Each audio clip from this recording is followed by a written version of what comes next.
morning, everybody. Welcome to another edition of the Sideline Junkies Podcast Network. It is me. I am the Midnight Rider. Yes. And this is my co-host. Well, actually, he's the host. I'm the co-host. The big guy, KG. We're putting you into another edition of the Sunday Rise. Ladies and gentlemen, let's make this happen. On you, bro. Hopefully everybody's feeling good this morning. Good morning. First and foremost, let me apologize for me being under the weather. The last day, my voice is starting to really come back now. Trying to get better, keep it better. But sometimes you got to have somebody in your life to save you from yourself. And I do have that. So big shout out to my beautiful wife, my lovey, because she let me know this morning that, hey, you're not 15. So, she saved me from myself this morning to let me know, hey, you need to slow down. So Slow down. I'm all good for that. And today will be a slow day. Secondly, you see what's scrolling at the bottom if you're watching live. If you're listening to us on the playback on one of the streaming apps, which I suppose I went over the other night. You need some bourbon, some whiskey, a good rye. www.buyfortmose.com/discount/maniacs. Use our discount code right there, which is maniacs. Get yourself something, get $10 off. If you order $130 or more, you're eligible for free shipping. So, and speaking of streaming, we're on YouTube, Apple Podcasts, Spotify, Podtail, Ivy FM, Podbean, Player FM, Pod News, iHeart, Radio Public, Rephonic, Castro Podcast app, Pocket Cast, Castbox, Odyssey, of course, IG, Facebook, Twitter, and Google Podcasts. So there's no reason why if you missed the live show, you can't see us on the playback. Then on top of seeing us on the playback, you can hear us. If you're at work and, they don't want you watching your phone, while you're on the floor or something like that, hey, throw an earbud in. You can listen to us on Spotify, baby. So there's no excuse. Midnight Rider, how you feeling? You feeling good? I'm good, man. I thought I was gonna have what was it, last night? Like midday yesterday. I was just like coughing. And I was like, because my coworkers have been coughing all week. So I dropped the infamous Marion Berry line that I won't say on the show. So I texted her that. She was like, nah, I ain't coughing, so it's all on you now, bruh. Luckily, probably about an hour after that, I don't know what happened, but it was like it was gone. So we good to go, All right, well, that's good to hear. Yeah, that is good to hear. I had to put the polo on today because I felt like we were going to be educated and talk about football, not be crazy. I'm trying to keep myself calm today. Well, I'm going to try to be calm as well. Of course, we'll get to it, but the weather outside is frightful. But for the big guy, KG is delightful. But we'll talk about weather and changes to the games that happen. But we need to talk about the Houston Texans. The Houston Texans. Uh-oh. The boss BJ joining us in the building. Did not think you were coming, good sir. Good evening. Oh, good morning. Hey, good morning to y'all. Mic check. Can y'all hear me? Yes, sir. Yeah, I guess I got my times mixed up. I thought we were doing 11:30, and then I looked on Facebook. I said, "Oh, we live." All right, LT. And we rode by the stadium, saw the lights on. Oh, we got a game tonight? Well, how you feeling, brother? Hey, man, doing good. Glad to be here this morning with y'all, and we're ready to talk some football, man. We had some interesting games yesterday. Yes, indeed. And one of them is right there on the screen. The Texans win 45-14. Joe Flacco, 34, 46, 307, a touchdown and 2 picks. CJ Stroud, the Midnight Riders boy, 16 of 21, 274 with 3 touchdowns. Singletary gave you 13 carries for 66 yards. Kareem Hunt, 8 carries, 26 yards and a touchdown. Singletary had a touchdown as well. Nico Collins, 6 catches, 96 yards and a touchdown. And Njoku, 7 catches, 93 yards. Gentlemen, the Browns came into this game 2.5-point favorites on the road. And the over-under was 44.5. Crazy. I won this outright all the way across the board. I picked the over. I picked the Texans. I got it all. The Midnight Rider picked the over in the Browns.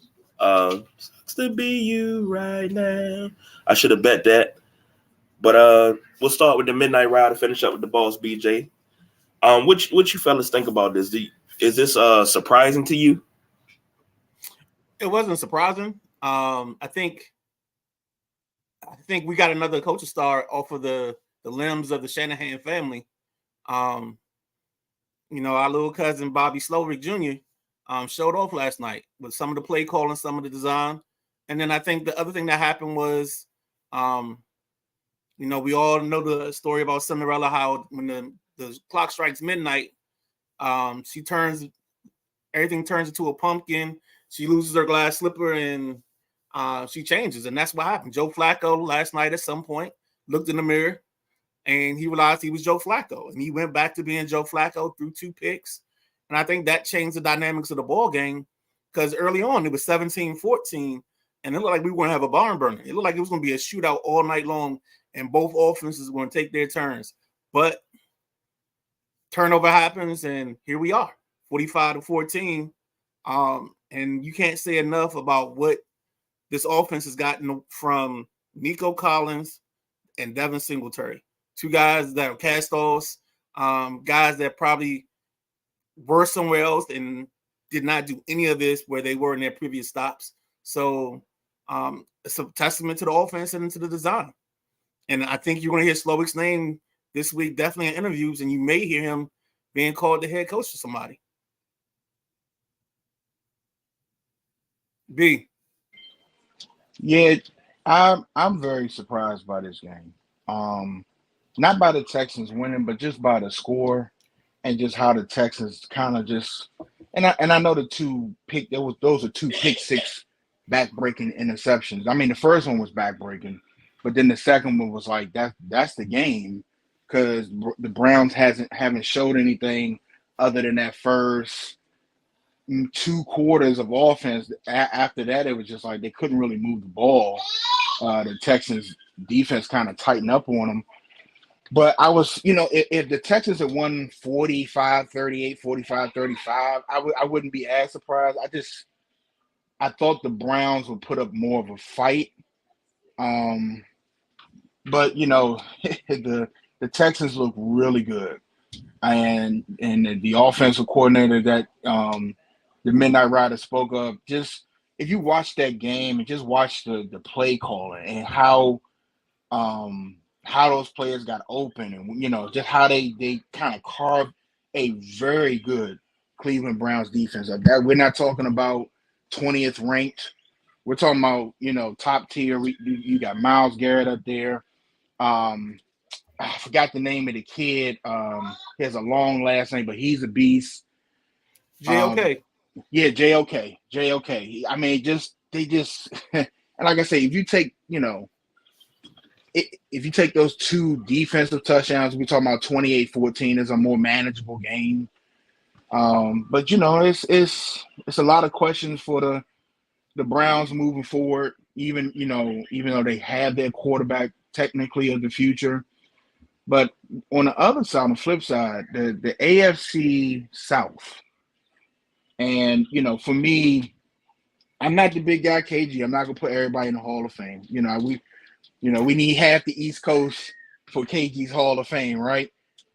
Exactly. When I say, hey, this team may be the future of the division, when I'm talking about the Texans, the Jaguars are in trouble.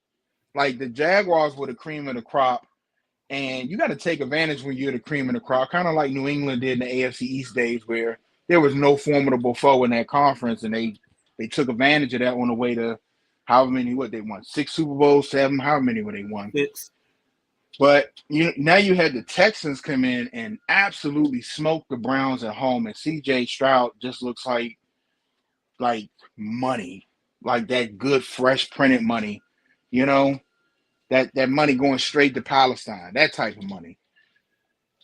But the Texans are it, man. The Texans are it. Who if the Bills win tomorrow night, the Texans will play Baltimore, right? That's the $1 million question, because I can't remember if the NFL does best, the highest seed, the highest seed goes to, you know what I mean? I'm sorry. The lowest remaining seed goes to the. I'm looking at it now. If the Bills win, Kansas City goes to Buffalo, and the Texans go to Baltimore. And these are going to be some games.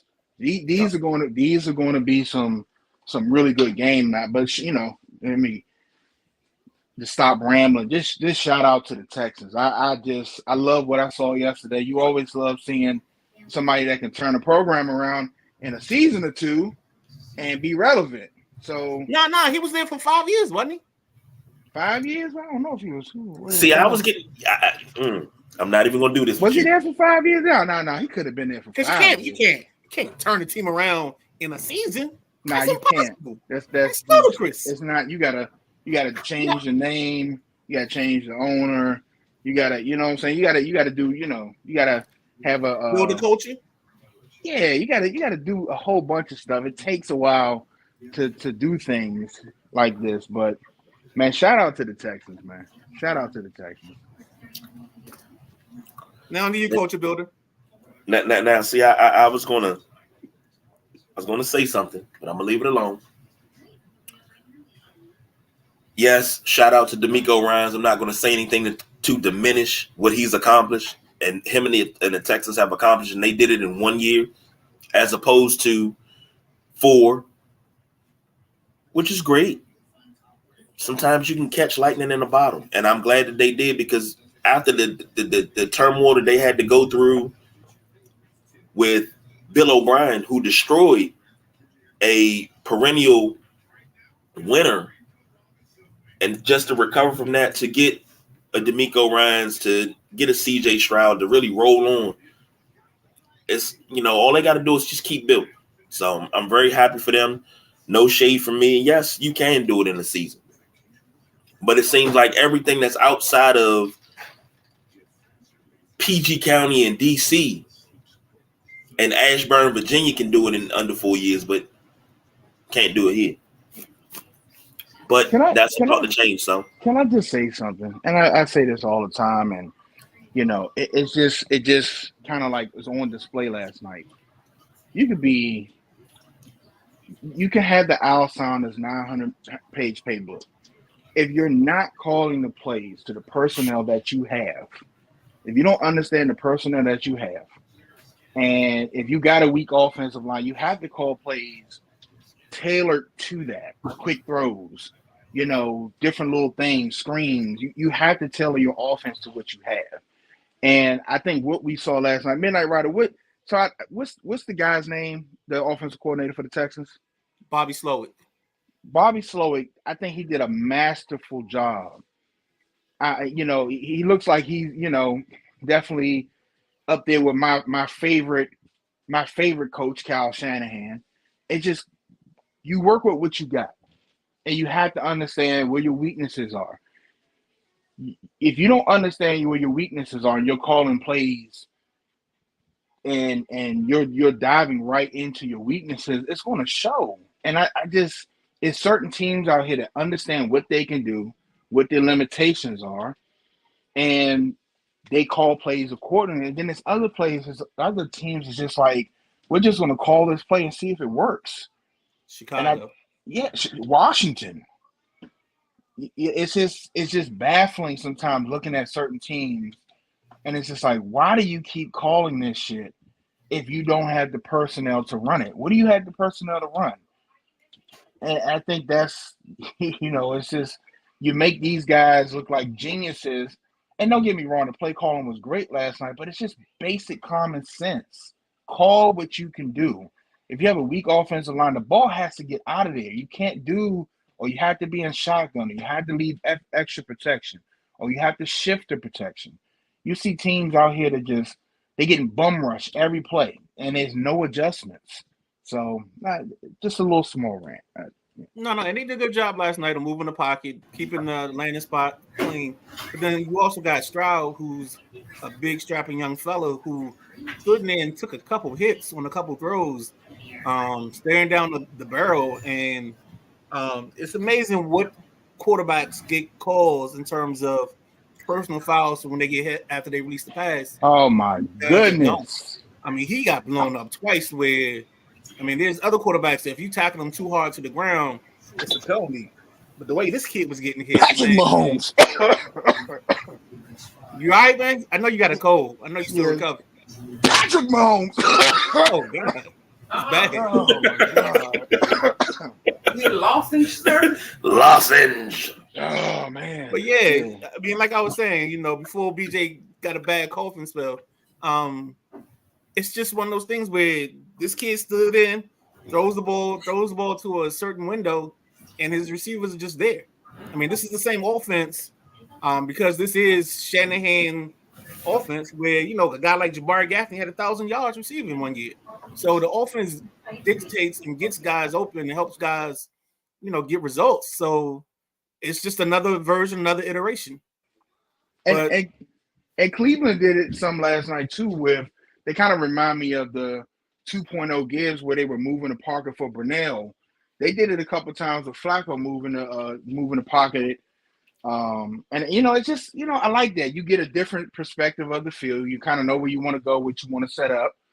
And Flacco, it was questionable.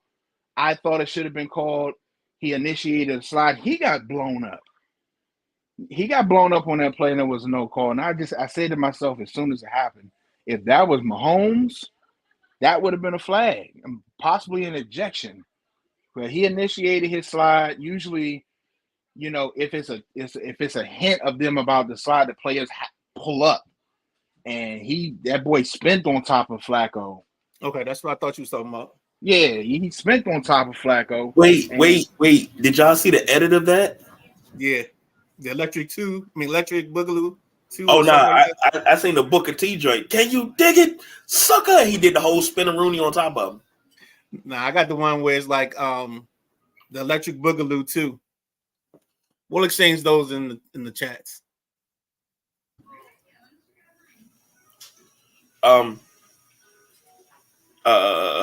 Next game.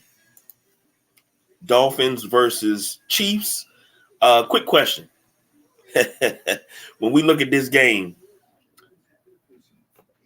can we count the Dolphins as pretenders? Because they didn't show up in this game at all. What were they? 4.5 point underdogs. We all took me and Midnight Rider took Casey in the under. 44 was the over under. Tua Tagovailoa seems to be the Achilles heel for this Miami team the last 2 weeks. He was 20 of 39, 199, a touchdown and an interception. Mahomes, 23 of 41, 262, and a touchdown. Mostert, 8 carries, 33 yards. Pacheco, 24 carries, 89 yards, and a touchdown. Tyreek Hill, 5 catches, 62 yards. And Rashee Rice, 8 catches, 130 yards, and a touchdown. Same order. Gentlemen, what was your thoughts on this game? And were the Dolphins really just pretenders? Thank you for taking my call. I hang up and listen. Well, caller, Streaker 69. Thanks for the question. We believe that the Dolphins. I'm not gonna say they're pretenders because they walked into a bad situation. I think this is a game where they end up having instant regret. They're going to regret the fact that they let Buffalo come into their house last week and steal that ball game from them. That way, if they had won that game, they'd been in Miami in warm temperatures, and they wouldn't have any issues about the weather outside. I think this was just a byproduct of maybe some poor play calling, and I think the other part of it is just they just couldn't handle the situation. They weren't built for it, and it's not. I don't like this whole sliding scale of pretenders, contenders. I mean, they got there, so they deserve to be there for some reason, some way, shape, or form. I think the problem for them was just they ended up in the wrong situation, in the wrong scenario, and I think sometimes how you make the playoffs and where you end up dictates your success. And their success was, I mean, it was determined they were going to fail because they didn't put themselves in the right situation. BJ? And unfortunately for the Dolphins, they got a couple of issues. And I'll start from 3, 2, 1. The third issue is they haven't found how to win big games. And Buffalo had this issue. All the teams was coming up had this. They haven't found how to beat the big boys. I don't know what their record was against teams against 500, but I don't know if they won a game versus teams over 500, or they might have won one. All right. The second thing is the prominent teams in the AFC are all cold weather teams. That's something else. I think they're 0-11 or something like that. Temps under 40. So you're talking about Kansas City. You're talking about Buffalo. You're talking about Baltimore. You're talking about Cleveland, Pittsburgh, the Jets. All of these teams, are cold weather teams. So that's another big problem. They have to figure out how to overcome that. The number one problem I think the Dolphins have going forward is that they have to figure out if Tua can lead this team past a wild card appearance, past second in the division. And as it stands right now, I think that answer is no. I think that Tua kind of is what he is. He's at his ceiling. He's at his ceiling. If you watch some of these Dolphin games this year, he's gotten lucky because Tyreek Hill is masterful when it comes to adjusting to the ball. And he's had to do that a lot this year. It's very rare he's hit him, in stride with space to spare. So I think that's their number one issue going. I mean, you are where you are in the draft. You're not nowhere near where you can solve that issue right now. But I think that is something, if you're the general manager of the Dolphins, you have to kind of be like, we might need to move on from this. But right now, we have to figure out how to win with it. And it's a hell of a situation because the way this team is set up, they're in contention for the AFC East. They're not going to be a top 5, top 3 draft team unless they make some trades or whatever. So it's just interesting to see. They got a lot of things to overcome. Are they pretenders? And I guess, for radio talk, yes, because they did get walked down and lost the AFC East when all they had to do was probably win one more game and they would have put Buffalo out of their misery or win the Buffalo game. And it's like when it counted for the Dolphins, they couldn't get it done. And that's a big issue. So we will see if what changes they make, what they can do. I know a lot of Dolphins fans are saying, hey, we had a lot of injuries. Well, not on the offensive side of the ball. You had most of your offensive people there. So at least you should have kept up with the Chiefs offensively. The Chiefs were used to that cold. They came out throwing the ball. The Dolphins, you could tell they did not want to be there at all. You could tell Tua was cold when he first walked on the field. There was a couple people right before, Kansas City was doing it too, that had their hands in that little pouch trying to keep their hands warm.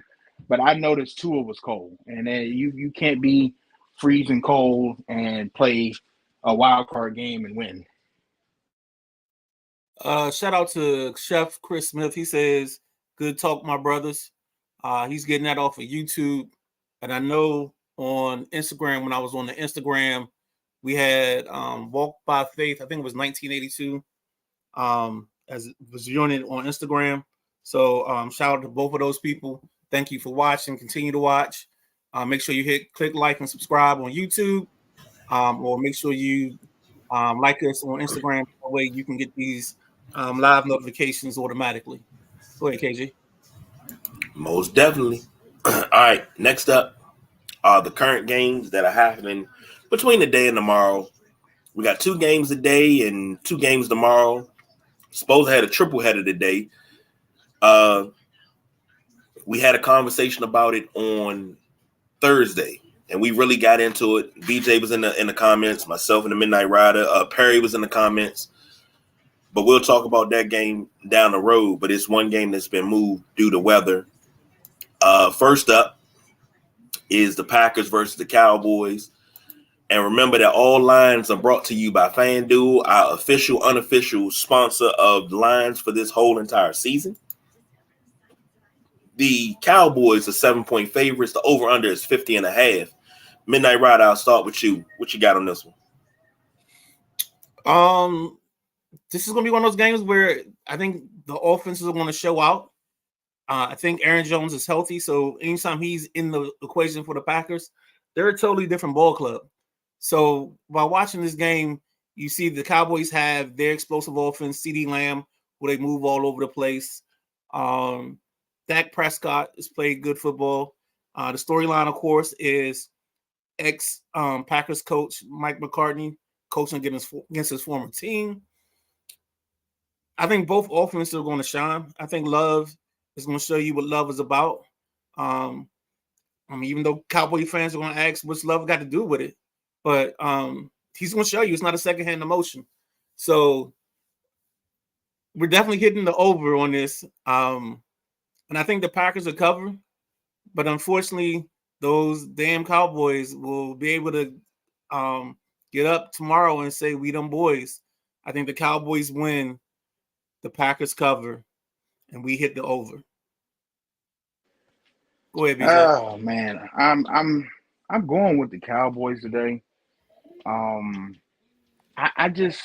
not sure about Love, and I don't know if we're going to get a CJ Stroud type performance or we're going to get that rookie mistake where he throws a couple of mistakes and it opens the game up for the Cowboys. And I think that's more what I'm leaning to. I'm leaning more towards like a 35-21 Cowboys win, 35-24, where Love makes a mistake, that playoff inexperience, and goes in and kind of gives the Cowboys that game. So I will take the over and take the Cowboys to cover, and I'm gonna go 35-24 Cowboys. I love it. And Midnight Rider, let me get this straight. You took the Packers and the over, right? No, I took the Packers to cover. Packers to cover. Cowboys to win. Okay. Over. All right. Excuse me. Matt says, sorry, guys. Got on late. Had the grocery shop. Being in Cleveland today and not being a Browns fan is fun. I think Dallas is killing them. Hey, I'm with that. I think Dallas wins this one. I'm taking the over. Dallas wins outright. I'm going to say 31-14. And not because I don't believe in Jordan Love. You need more points. Huh? You need more points. Shit. I'm sorry. I do. Make it 45-14. That way I got the over guaranteed. There you go. I am so sorry. My math wasn't mathing there because I was too busy thinking of how to follow up the Midnight Rider because he used a lot of love things. But at the end of this game, I know we're going to say, where is the love?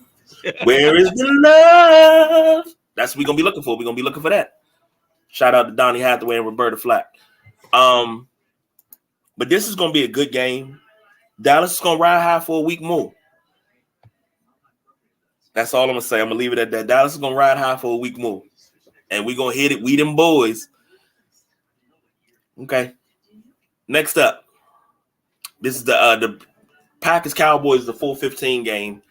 The night game is the Rams versus Lions. Lions are 3-point favorites. Over under is 52.5. It's a narrative, and it seems like it's been a narrative in every playoff game so far. In the Texans game, the Texans did it in the season. They won a division first season with a rookie head coach. You had Flacco coming off the couch. Right. They drafted Tim Couch in 99, and here we are in 2023-24, and Flacco comes off the couch to deliver them to the playoffs. I see what you did there. The other game, Tyreek Hill returns to Kansas City. You had the what is it? They call it the fourth coldest game in NFL history. Right. Okay, that's your narrative there. And the Packers Cowboys, you have McCarthy playing against his former team. You also have the Packers as the nemesis of the Cowboys. I think every time they've played recently, the Packers have won. Whether it all goes back to the play where everybody claims that Dez caught it and he didn't. Yes. That wasn't a catch. If you watch football that whole season, they never called that a catch that whole year. So I was surprised that everybody was so crazy about that. Still crazy about it. You have the crazy throw from Aaron Rodgers on like 4th and either 16 or 4th and 20, where he hits Cook, throwing across his body, and then they kick the field goal to win it. I mean, there's been some history and intrigue with these two teams. So that's another great story. Chef Chris Smith said, I got Green Bay in the upset. I'm not mad at it. Now, that's what I'm hoping that's going to happen. Because I can pull my Stephen A. Smith, put my cowboy hat on, and sit back and laugh. I might even ask the boss BJ for a cigar. But that's I'm hoping that's going to happen. But this Rams Lions. Stafford comes back to Detroit. That's the narrative for this game. Every game has a narrative, but every game has some type of history as well. Of course, Packers Cowboys, that's a long running playoff history. That goes back to the 60s. You know, NFL championship games, then the playoff games in the 90s. You know, it's a long running history thing. Rams Lions. Rams 3-point favorites. Over under 52.5. Midnight Rider. Take it away. Let me stop babbling. No, it's great conversation, great fodder. And the only way you can follow that up is this is what happens when teams make a good trade. Both teams benefit from the trade. It's not one-sided. It's both teams find something, a redeeming quality. And I think one of the most redeeming qualities from this deal is Jared Goff got to Detroit. Everybody thought Jared Goff was just a throw-in. I mean, just to make the money work, just to make things make sense. And Goff has played his 2 best years under offensive coordinator Ben Johnson, a name that if you're a Commanders fan, you've probably heard over and over and over the last 2 weeks on talk radio, because he's one of the people that they're talking about. From what I've heard, according to my sources, that he's probably the leading candidate, especially now after the Commanders have nabbed Adam Peters as their general manager. So this could be interesting if you're a Commanders fan, just watching this game, trying to see some of the things he dials up. I know some people have some concerns about Ben Johnson himself because of the talent around that he has in front of him in terms of offensive line, receivers, and everything. Back to this game. Again, I think this is one of the games where I like both running backs. Kyron Williams, who I bragged about the year before coming into the draft out of Notre Dame. We got Jahmyr Gibbs. And I think whoever establishes their run game first and creates the balance and creates the opportunity to run play action off of it is going to be the victor. And with that being said, I think the Lions have a little bit better offensive line and a little bit better talent on the outside. So I'm going to go with the Lions. I'm going to have them go over the 3 in the 52.5. So I see this as like a 37-31 type of ball game. That way we can put the women and children to sleep and go look for dinner. B? Yeah, I'm rolling with the Lions. I'm kind of iffy on that 3. I thought the Lions would get a little bit more at home versus the Rams. And I know I hate that some people had pegged this game as a Matthew Stafford revenge game. It's just like, what revenge does he have on the Lions? He had a good career there. They did right by him. He went to the Rams and won the Super Bowl. And that's the end of it. There's no revenge there. They love Matt Stafford. They were rooting for him in the Super Bowl. But now it's time to get on the field and play football.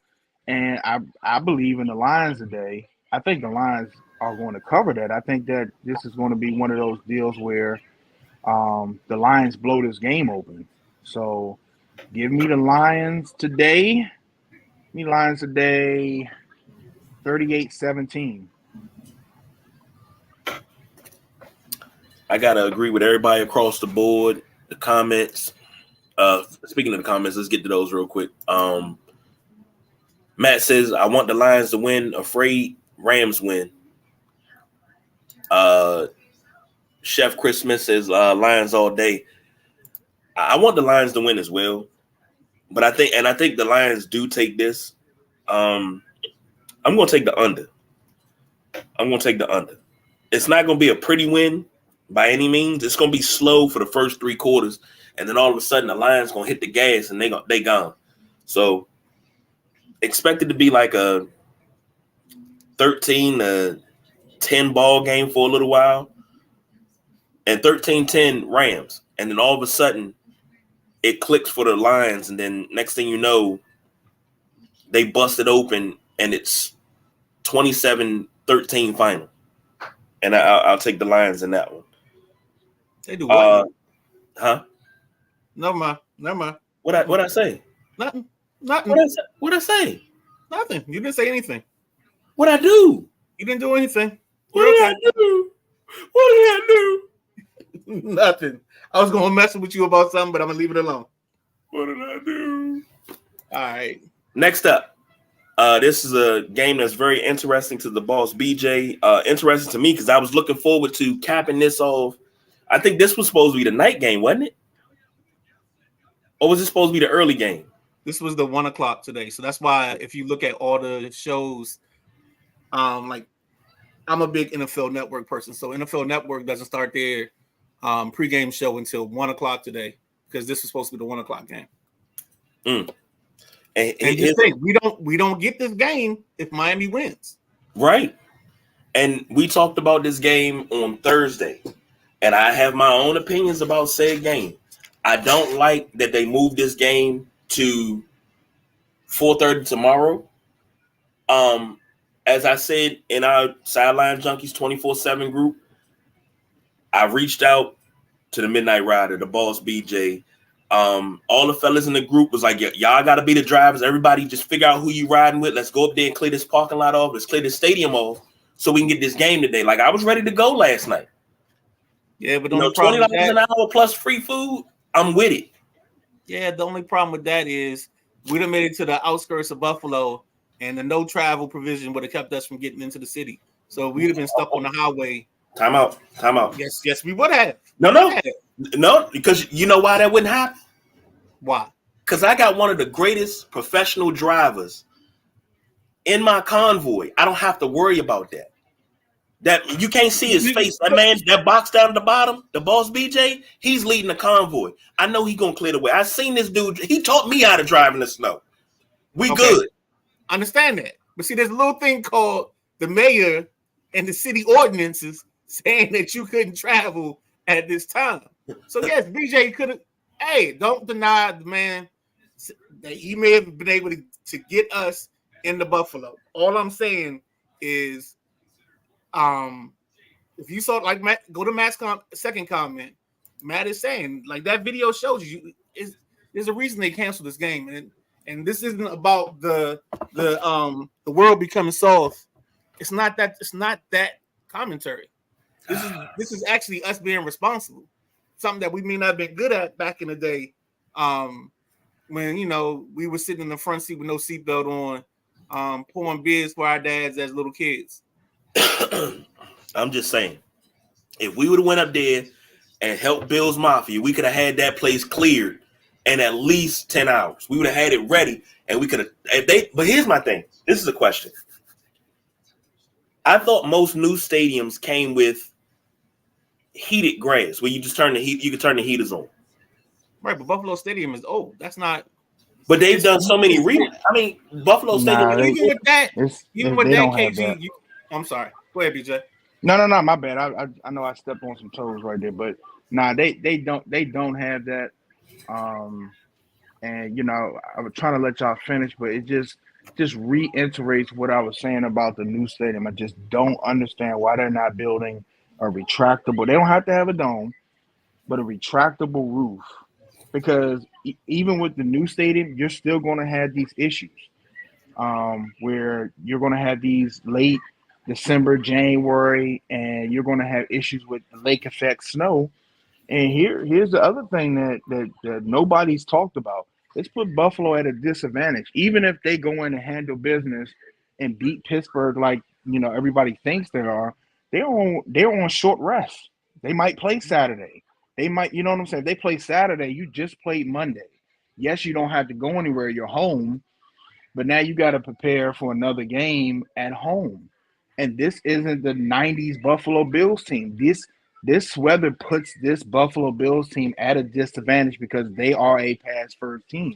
Now, with that being said, over the last 2 months, they've shown you that now they have this power run element with James Cook, and now they got Leonard Fournette, and then they do the pitch with Josh Allen.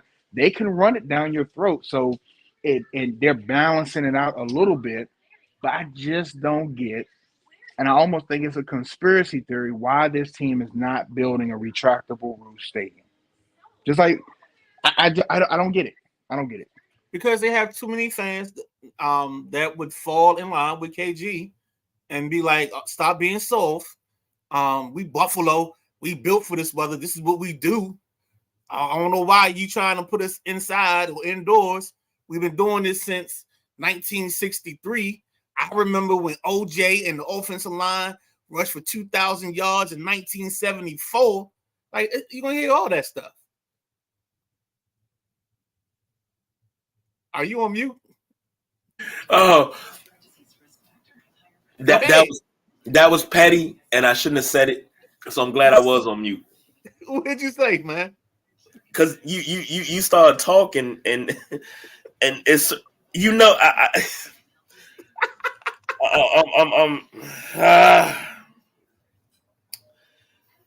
anyway, Buffalo Stadium is not older than Lambeau. Lambeau has a heated field. They have heating coils in their field. And they've had heating coils in their field since Lombardi, because Lombardi had them put in. And they've upgraded them over the years. That's not an excuse. The technology's been there. And I think if they would have been there now, see, the problem with that is you have to constantly have it on, or it's going to turn into a sheet of ice.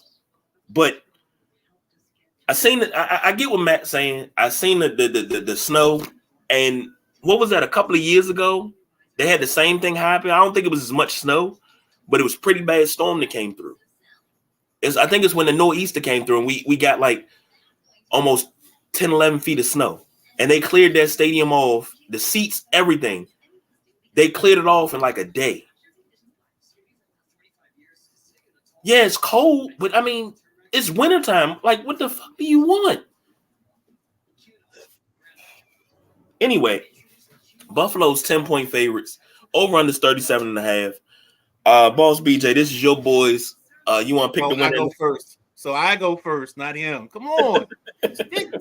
God.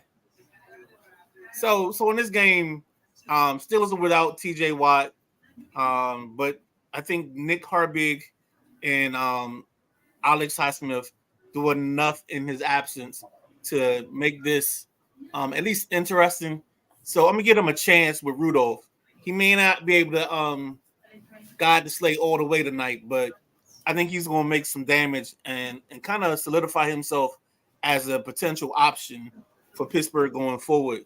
And I'm not saying as their starter, but at least sticking around as their backup for a long term, or at least as long as Tomlin's there. In terms of the game itself, I think Buffalo wins. I think it depends on just how much Buffalo wants to win by. I think this can get out of hand quickly, just because this just fits Buffalo. I think if they just let Cook and let Fournette do their thing, I think they dominate this one. I actually see this more like a 31. You know what? I'm gonna take Buffalo. So I'm gonna go Buffalo. I think it's gonna be 31-10. So I think Buffalo covers. And if you move Matt's coming, I forgot what the over on. I think it was 37.5. So I would get the over on that. Here's the thing. It's time to go 4-0. And what you did in the regular season doesn't matter.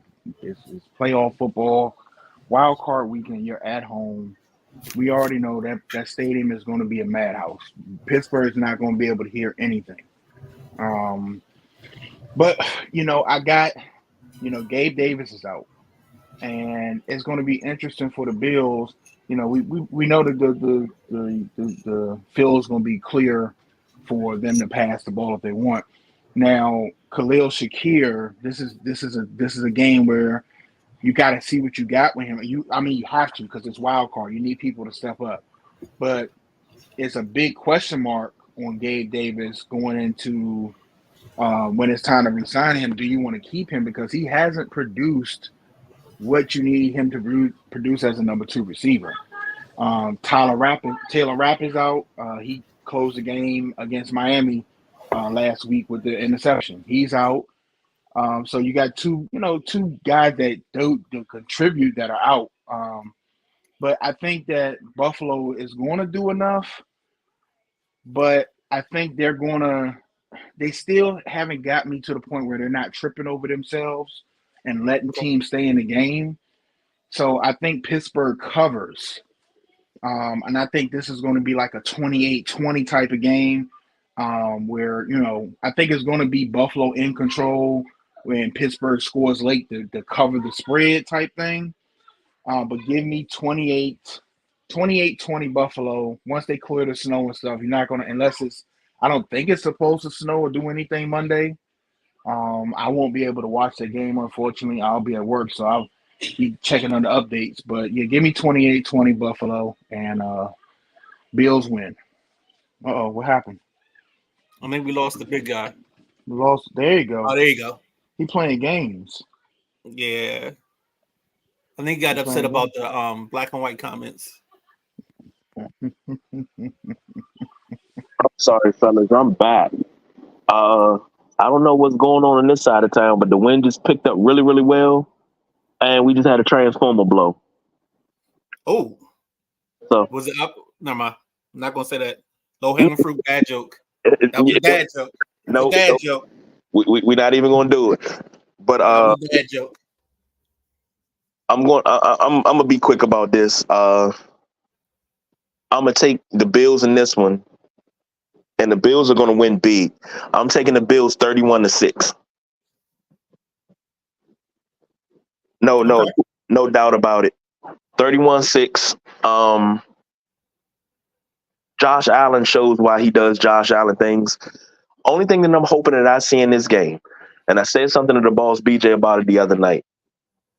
I want to see somebody I want to see the linebacking core pay tribute to the 90s linebackers of Darryl Talley, Cornelius Bennett, and those guys. Put on some Spider-Man thermals and wreak havoc.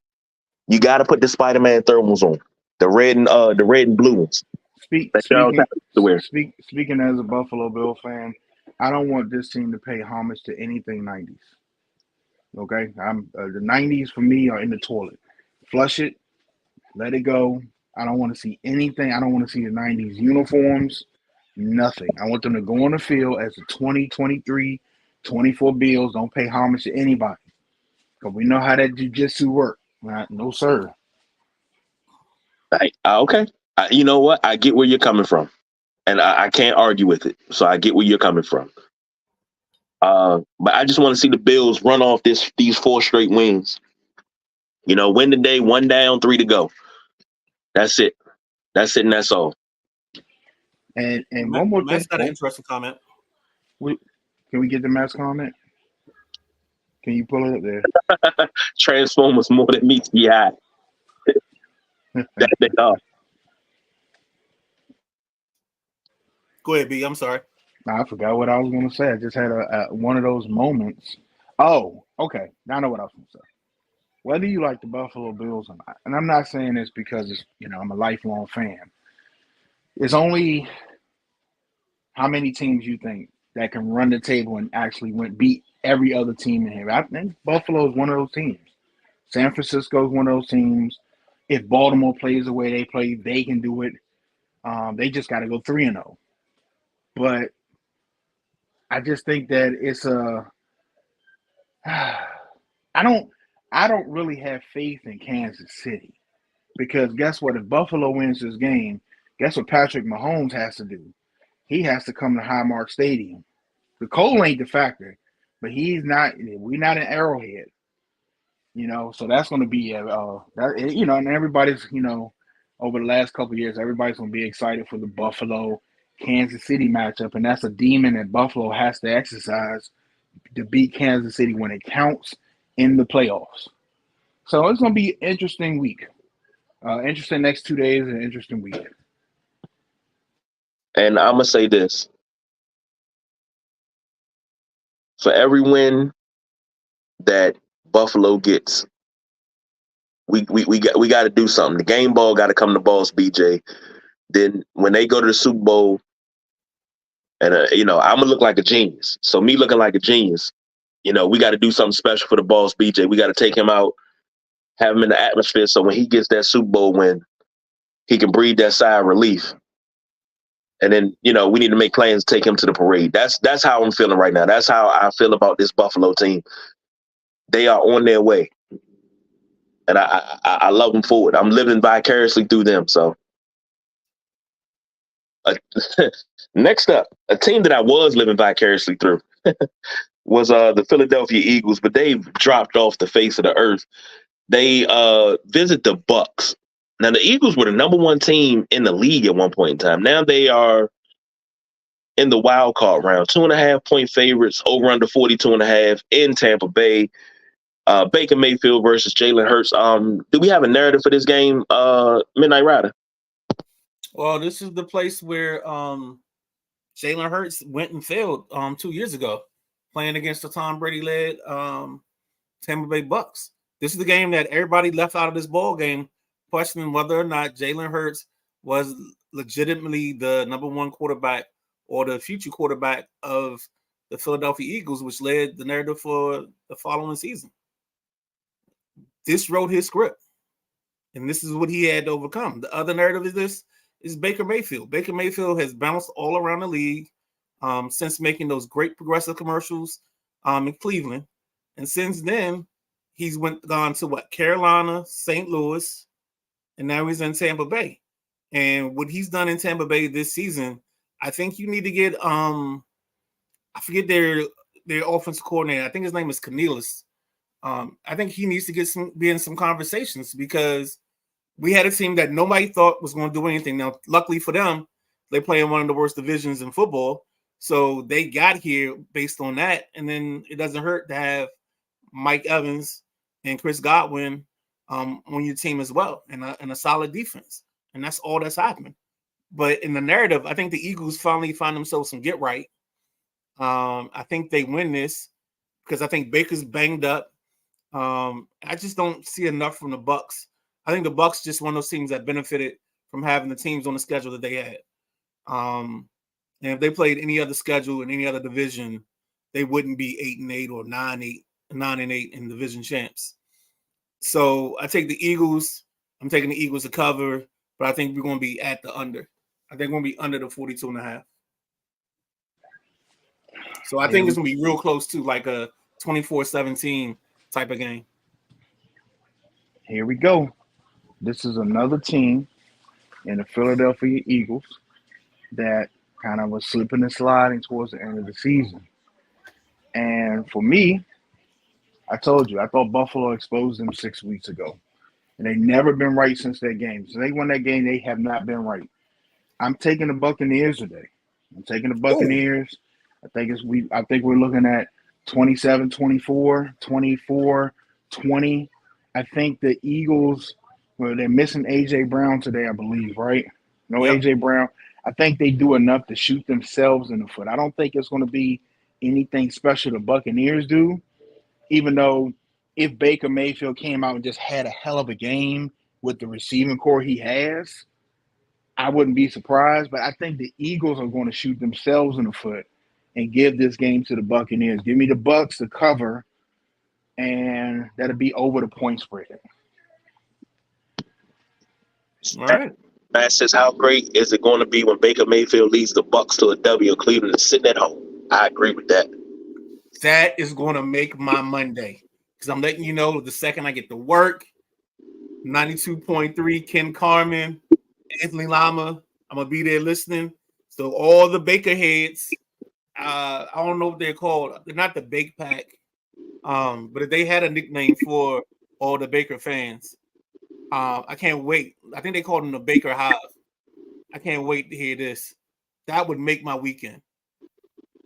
If you, Boss BJ, I know you probably remember this. A couple years ago, I was hyped up on the Baker Mayfield Cleveland train, and when I say I was on them, I was on them.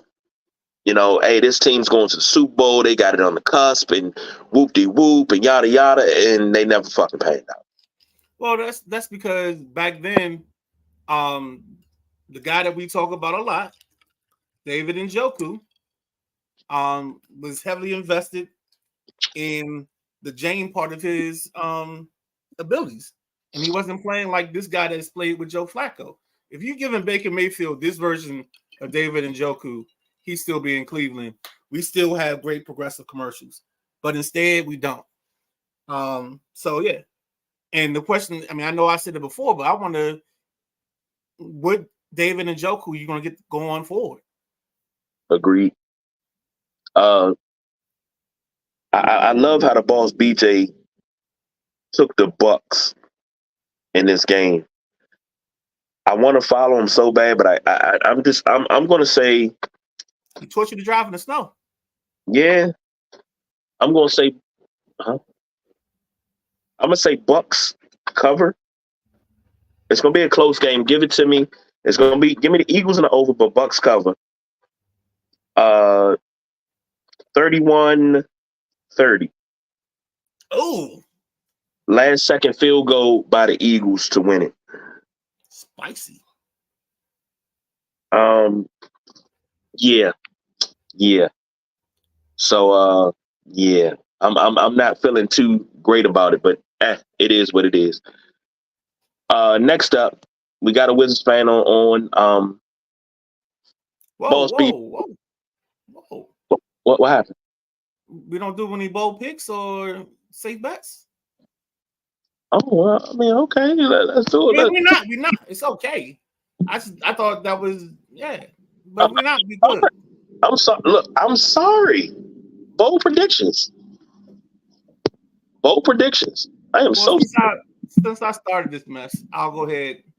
I got both quarterbacks. Cowboys, Prescott, Packers, Love, 350, 3 touchdowns each.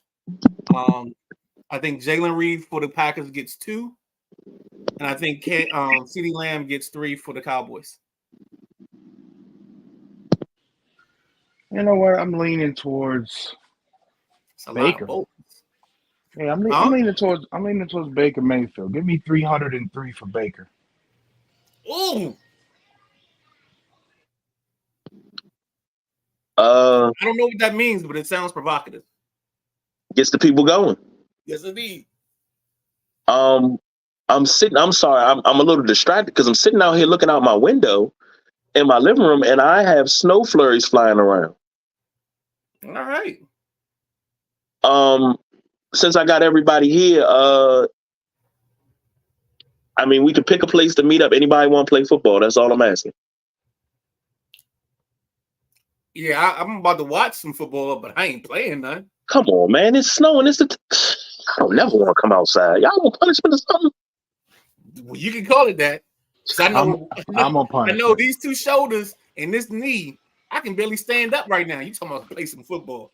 I'm on punishment 40 hours a week. Well, look. Shoot, get me a headset. I'll signal in the plays. That's about as close to the field I'm getting. Come on. Y'all killing me, man. Anyway, bold prediction. You get 150 from Tony Pollard today. 300 plus from Dak Prescott, 4 touchdowns. Next up, safe bets. Safe bet is Josh Allen with a rushing and passing touchdown. Safe bet. That's a good one. I don't know. I mean, it's wild card weekend. We ain't doing no safe bets. All right, let's go bold again. If I have to go bold, I say Mason Rudolph 250-2. Mm. Mm. KG? If I gotta go safe,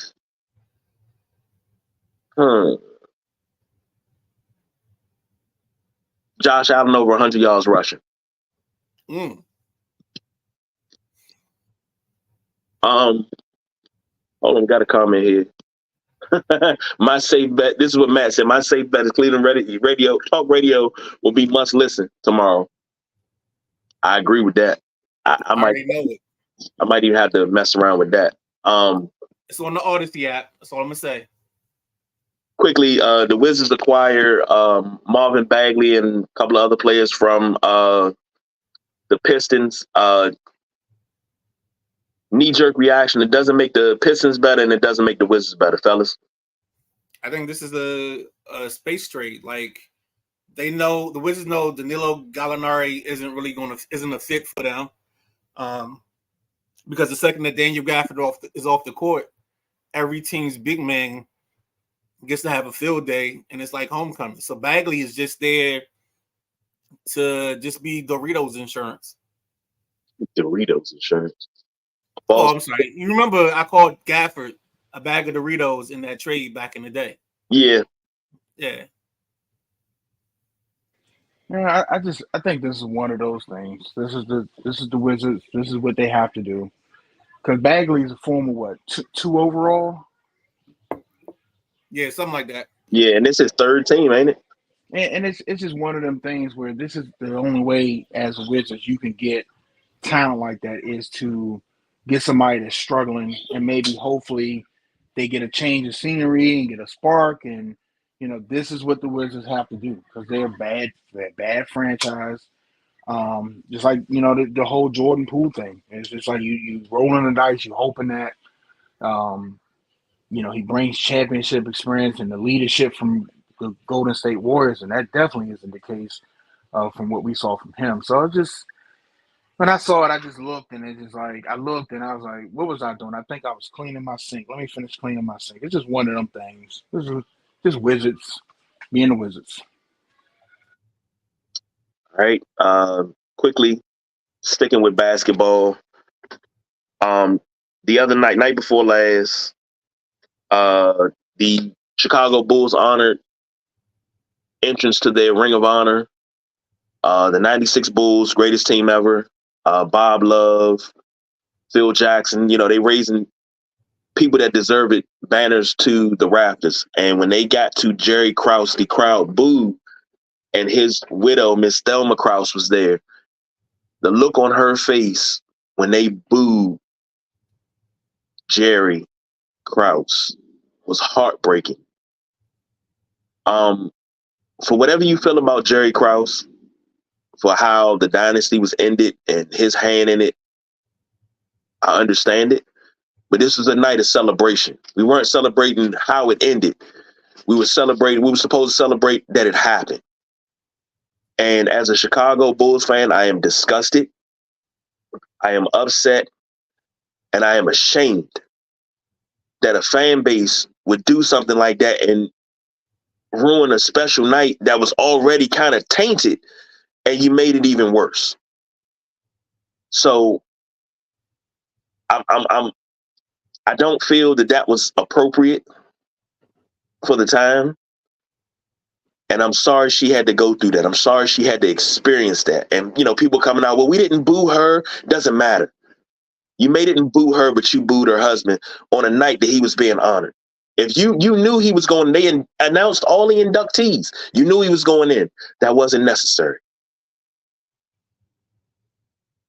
I mean, I'm not a Chicago fan, but I think most people view Krause as the person that messed it up and why they couldn't have more Jordan years, more time, and more titles. So I understand the booing, but what she really should have done was got up. They should have put the Denzel scene from Training Day. Like, I'm putting cases on all you bitches. Shoe program, 24-hour lockdown, all that. Like, she should have gone off. And then she should have just thrown up the double guns and walked out of there. Brian Cox style. Yeah. But Yeah. it shouldn't have But came. no, I mean, I think it was sad because it shows you that sometimes people don't have enough clarity in their fandom to separate the two. Like, this isn't a moment where you get to express your discontent for him. Because without him, you don't get the 6 titles. My Because point. he does engineer the Pippen trade. So, like, you got to have some respect for what the man did and how he placed you in history. He also engineered the Rodman trade. He traded pieces to get Rodman and Hayward. I'm definitely on the very opposite end of this spectrum, and I just think society is just as a whole is just soft as a motherfucker. If I pay my hard-earned money as a fan, I'm gonna boo what the hell I want to boo. Okay, here's where the Bulls organization dropped the ball. They know the fan base doesn't like Krause. They know this. You should have already been anticipating that reaction, so you shouldn't have had it out there. But you're not going to tell me, as a fan that pays money. Now, as long as I'm respectful, boos are boos. Boos aren't disrespect. We're not getting physical. I'm not throwing batteries. I got a right to boo. And Jerry Krause deserves to be booed. Yes, he instrumented Pippen trade and Robin trade. Great. But for the fans, and it's not just sports. You only remember by the last bad thing you did. You can do 20 good things. The last really bad thing you did, that's what people remember you by. He broke up a dynasty, a chance for that team to maybe win 1 or 2 more titles. That team should have ended on their watch when it's like Mike said, hey, I'm done with this. I can walk away now. And it didn't happen that way because of an ego. So he absolutely deserved to be booed. Hopefully that shook the grave a little bit. And I don't get why people feel like you can't express yourself. This is sports. We're supposed to be. We express ourselves when we put our jerseys on, hats, leave the house. You already know if you walk outside with a Commanders jersey on, you come across a Cowboy fans, y'all gonna have words. Whether it's in fun, you get a good Cowboys fan, good Commander fan, just in fun, y'all talking shit to each other. And then we seen it go left where it gets serious, and some F bombs are thrown, this, that, and the other. But this is sports. You got a right to boo your team at halftime. They ain't put in the effort, and they're down by 20. You know what I'm saying? This your kid's first game. You know what I'm saying? Because actually, we could be home watching it on 1080p or 4K. Don't have to be there. We don't have to spend this money. So remember that when you're complaining about the fans booing Jerry Krause. If nobody paid money to see the tickets, that team wouldn't be in business. Now, see, I could sit here and argue with you all day long. I get what you're saying. Did Jerry deserve it? Yeah. Was he made to look worse when it came down to his legacy after The Last Dance? He was made to look way worse than what he was. A lot of things. Of course he was. The Last Dance was Jordan's show. Yes. That was a Jordan pat on the back, praise, lift up over the clouds. Couldn't do any wrong. But like you have to. We all know it's all different level of fandom, and everybody deciphers things on their level. But here's the thing: if you go to a Commanders Cowboys game next year, and the Commanders stink up the joint, they're down 42-0 at half. What's going to happen when they're walking to the locker room? They're getting booed. Yeah. That is we're expressing our displeasure in this product that we paid for. You can never tell. I don't care what the situation is. I don't care if his grandkids was out there. This is part of the problem with society. Nobody wants to tell anybody the truth. Everybody wants to dance around like nothing's wrong. You're afraid to approach people and tell people the truth about themselves, and they go on like they don't smell like shit. So no, I get what you're saying, but I don't have any problem with them booing that name and that picture because that's what they paid for. Gotcha. Look, we can go on to the cows come home, but we up against it. So it's time to wrap that shit up, B. Oh, before we even wrap it up, I forgot. What y'all eating today? What are you doing today?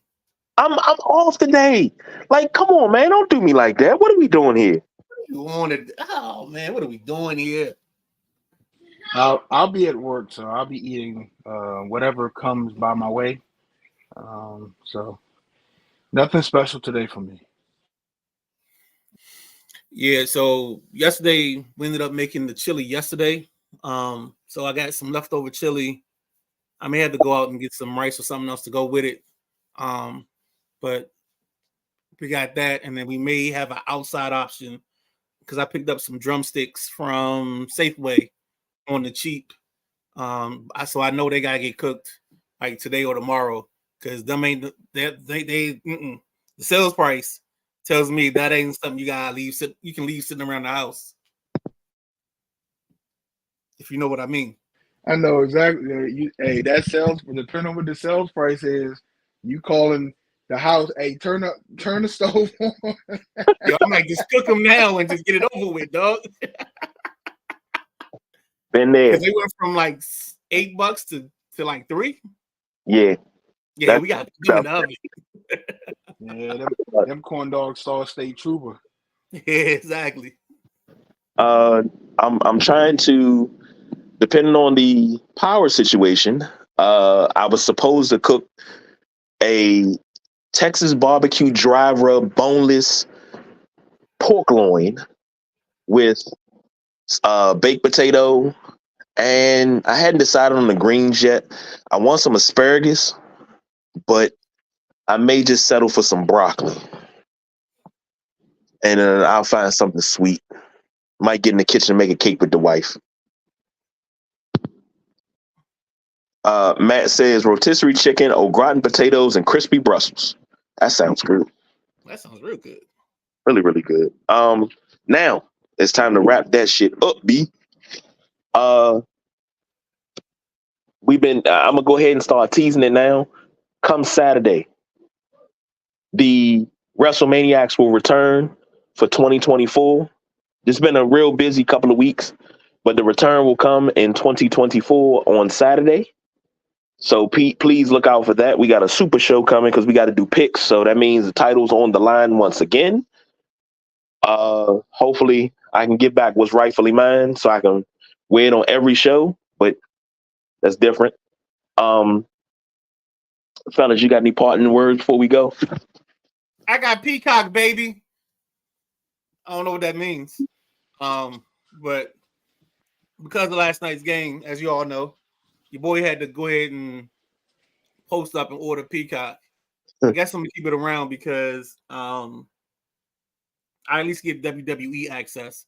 And it's that time of year since football is gone. I'll probably pay more attention to the pay-per-views than I normally do. So yeah, I got Peacock, baby.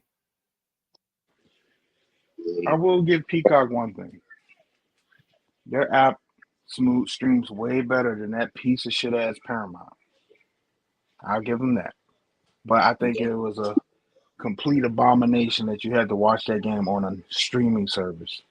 So, and I guess you could have justified it if it was a really good game, but that game, Kansas City, once they scored, I don't think anybody felt like the Dolphins were coming back. So, but it's a good clean app. If you have the Paramount app, you know what I'm talking about. But I think I'm gonna watch Ted today before the other games start because there's like some Ted prequel type of deal that they got going on. I saw the advertisements for that. Yeah, so and it looks like all the major factors like McFarlane's involved. So I think I'm gonna give that a look. That might be my 1:00 TV watching, so I don't OD on pregame shows. Well, I got to figure out my next move, but if you would say something, I would let you know Peacock was where it's at. Peacock is better than Amazon Prime. It's better than Paramount. Peacock's the best streaming service out there. Hey, who has the Coach Prime docuseries? I don't know. Is that Amazon Prime? So watch it, my boy. Oh. If Peacock ain't got Prime, then I don't care. You need to get ESPN Plus too. No, I don't need ESPN Plus. Shoot. I got Amazon Prime, so when I want to watch Coach Prime, and I like the way they did that, I'm good. Yeah, but Amazon Prime ain't got ESPN 30 for 30. That's you. I don't need to see every backstory from like the 1800s and 1970s and the 1930s. Didn't you post some stuff the other day about how the New York Titans became the Jets? Yeah, when Sonny Werblin bought them. That is the most KG post ever. They want to bring a bankruptcy, and Sonny Werblin bought them, and he turned them into a powerhouse. That's my guy. I love you for being you, unapologetically. Paid Namath $400,000. Okay. Matt says ESPN Plus equals hockey for me. See, ESPN Plus got everything, and I can watch UFC, I can watch soccer, I can watch all that on ESPN Plus. Okay. So, for the Boss BJ, the Midnight Ride, I'm the big guy KG. We gotta get up out of here. Y'all enjoy this day of football. 2 days of football. Don't forget about this right here. Greatest MVP race of all time in the NBA. Just gotta throw that out there every once in a while, let y'all know. So but you want to put your jumper cables on the transmitter to try to get it charged back up? Man, I'm about to go out here and locate this joint. Like, look, all y'all gotta do is stump this, and here's the fault right here. But it looked like it's one of the ones on the pole. So, whoa, we want. We're not touching that. Okay. I mean, it's industry lingo. I've done this for years. Right, because you talking about you on poles. I got you. I didn't say I was on a pole. I said the transformer's on a pole. Okay. I'm wow. That don't Jesus. Let's get out of here. Let's go home, man. Let's go home. Thank you, V. Williams. Appreciate that.